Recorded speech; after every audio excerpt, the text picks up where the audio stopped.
Hey everybody, it's Vitali here at Red Barn Productions today, and today we're going to be talking about the Z-Cam, the E1. I actually wish that I was using it for the video, but that's okay. We'll be doing that in the near future. For those of you that don't know, it's pretty well the new kid on the block when it comes to action cams. And what makes this thing unique is the fact that it has interchangeable lenses and it uses the Micro FourThirds mount. Now, there were a lot of different reviews on this camera already up on YouTube. I know that. A lot of pros, a lot of cons. Most of the cons were the same thing. Seeing noise in the shadows even when the scene is well lit. The other thing being that once you put a lens on it, it's really not an action cam. Now, I don't have any pancake lenses. In fact, all my glass are EF mount, and I got an adapter. Give me just a second, y'all. I'm blind. My eyes are getting really bad.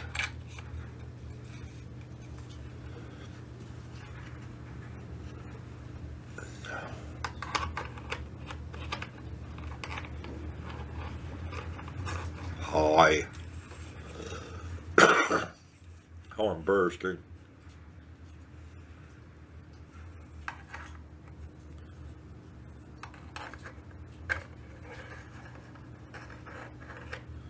It would help add some light.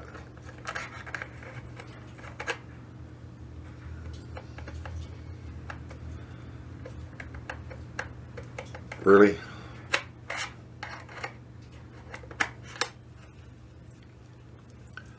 That when you get a lens on it, it's really just a little bit too big for an act. Don't get me wrong. They make pancake lenses for this camera, and I intend to get some. But some of the cons was the fact that the autofocus system on this wasn't any good. It struggled. But in all the reviews that I've seen where they actually had test footage, the video looked pretty damn good. And none of the reviews answered the one question that I wanted to know, and nobody could answer it for me, the question. And my question was, could you use the USB out like a webcam to use these videos live in a live stream application? And I mean, I'll tell you right now, the answer is no. However, it does have a micro HDMI out. So if you have an HDMI capture card or an HDMI dongle or something like that, then the answer is going to be yes. And I intend to add one of those as soon as I can, because I have used the camera a little bit, and I'm liking what I'm saying. I have seen some noise in the footage in different lighting situations. Nothing that I couldn't live with, but in proper lighting, I've been seeing some really good footage. So I don't have any regrets about jumping on it and buying this, because I didn't give full retail for it. Right now you can get these over at B&H Photo for $249, brand new.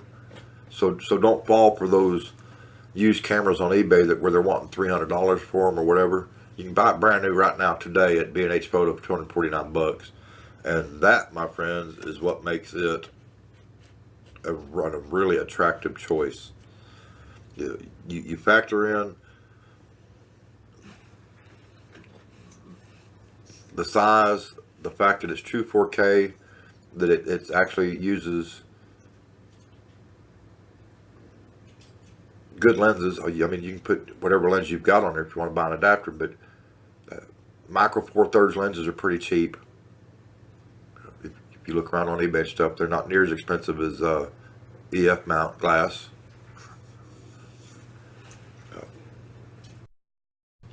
And the sensor size, it's just going to be, and oh, here's something else, the audio.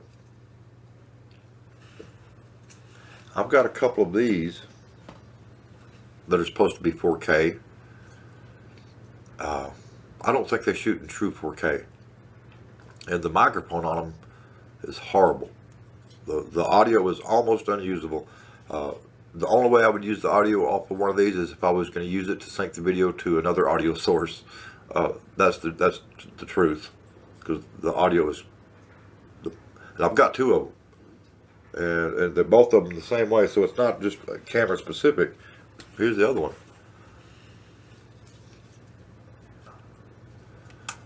and the audio on these are, like I said, is pretty well. And the only way I would use it, like I said, is if I was syncing up audio from another audio source like that Tascam field recorder back there in the back. Got it covered.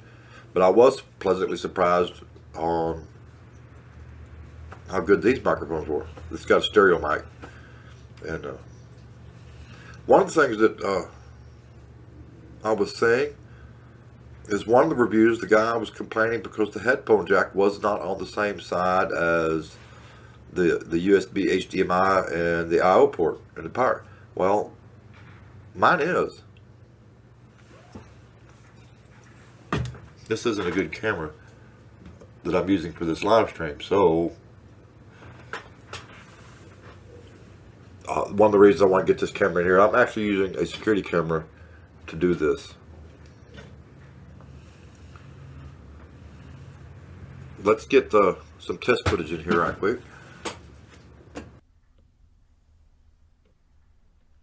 Okay, I'm using the Z-Cam E1 with a Rokinon 35mm T1.5 lens.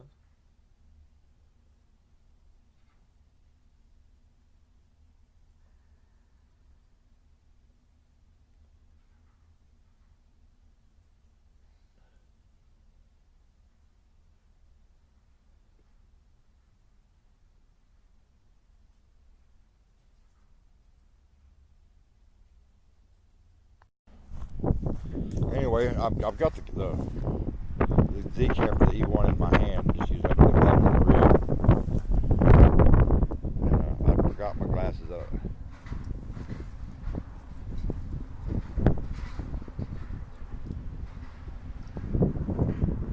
My question is, let's get over here. I can get a good near and far.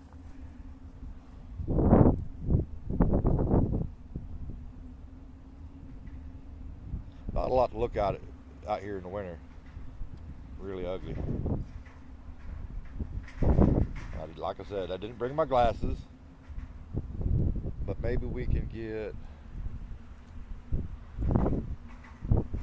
yeah, there's a good example. If I've got it in focus. Old mulberry tree. I've got a huge pine for Texas. West Texas anyway. People say we don't have trees. Most people don't, but I got a few.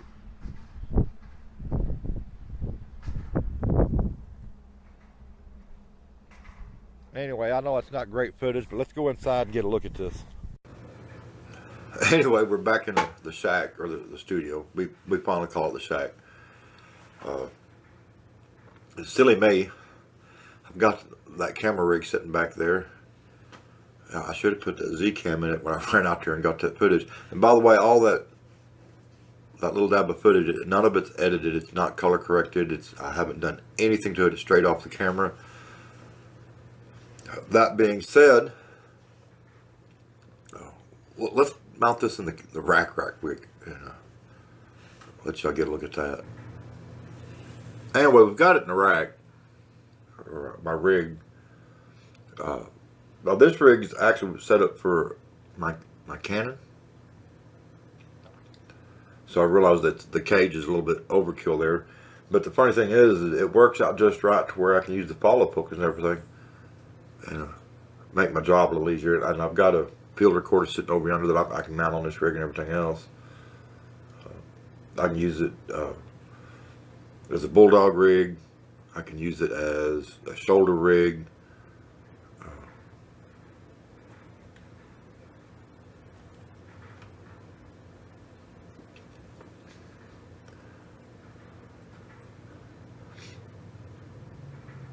The one thing I have not figured out is how to turn off the little menu display here that displays the camera mode, the battery, and your lighting and the stuff here at the bottom. So if you're recording into the Ninja Adamus 2, that shows up in the recording and you have to crop it. But being 4K, you've got plenty of room to crop it, and as long as you frame accordingly, it works out just fine. Let me go ahead and shut this down and give you my final thoughts on this.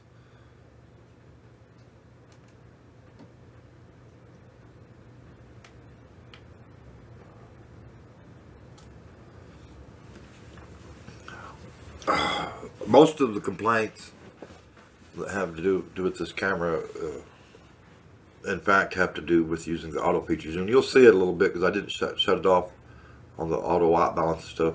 And you'll see when I'm going from the mulberry to the pine, you'll see the color change and everything. I think if you go in there and you turn everything off and set everything to manual and you treat this like a cinema rig, you're going to get pleasant results. And based on what I know of the country, I think you should treat it like that. A lot of people are trying to compare this to a GoPro. Well, while their size may be similar, they're two different beasts entirely, and I honestly think that they're targeted at two different end users. If you're looking for something that you can mount on your bicycle or your helmet and whatever, and go riding down the bike trail, or flying down the ski slopes, or mount it in your car, that in fact probably would be the GoPro. But if you're looking for something that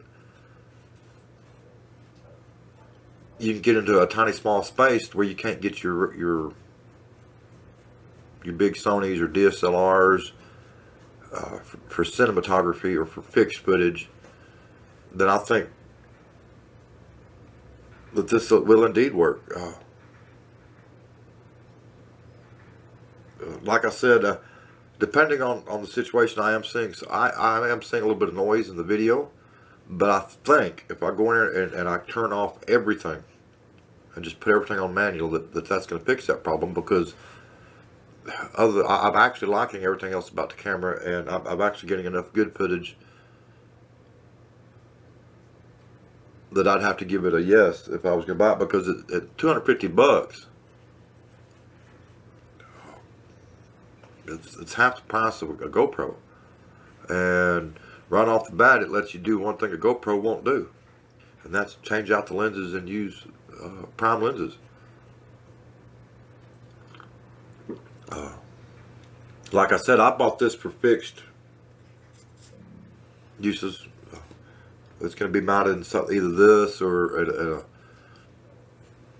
I want to use it in my live streams, both for commercial and private. So I think that that's a really good choice for $250. So just keep on. I will say this: Zcam. There's not a lot of support for the camera right now. There's nothing really online. There's not any really good groups, or I haven't been able to find any. And when you go to Zcam's webpage, all their stuff is concerning their new VR light. That this is the baby that almost doesn't exist. And I think that Zcam, I think you're making a huge mistake by devoting all your time to your VR and not the camera that got you started. Because I honestly think at $250, I think this will be your bread and butter if you'll get the few little kinks worked out. You're almost there. I can live with it 100% in manual mode, because I don't like letting the camera do everything for me anyway, because that's not how to get your best results. For those, like I said, so if you're looking for an action cam, just something that you can tie onto your forehead or your bicycle or your whatever and go and set it and forget it, this ain't it. I honestly think that this is going to be something better suited to those that are in fixed installations, that understand that it works best in manual mode, and you have to pull your focus, frame the shot, pull your focus, and let her rip, and it's going to work out perfect for me. I will say that there's an app that goes on your phone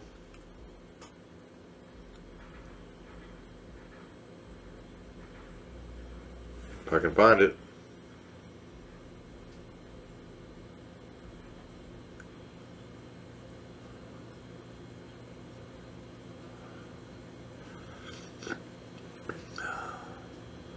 That lets you control the camera. You set it up. You can, if you've got it, one of the supported lenses, then you can adjust the focus, start, stop, everything from your phone. That'll come in real handy out on locations, on set and stuff. And I am going to be buying some of the.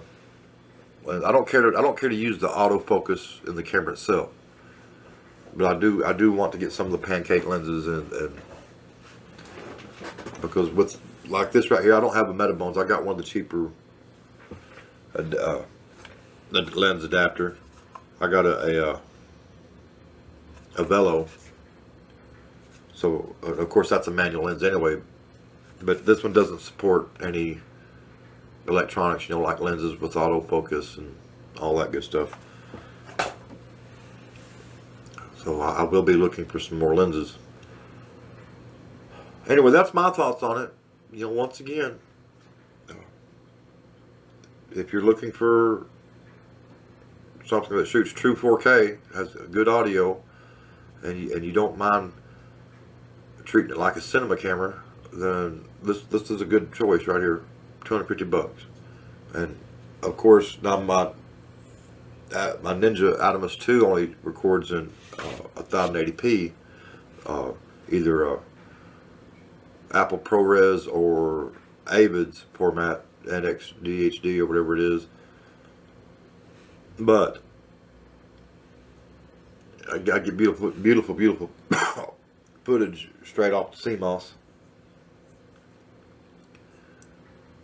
So we will be putting it to use. This is my Tally here at Red Mon Productions, and y'all have a great day.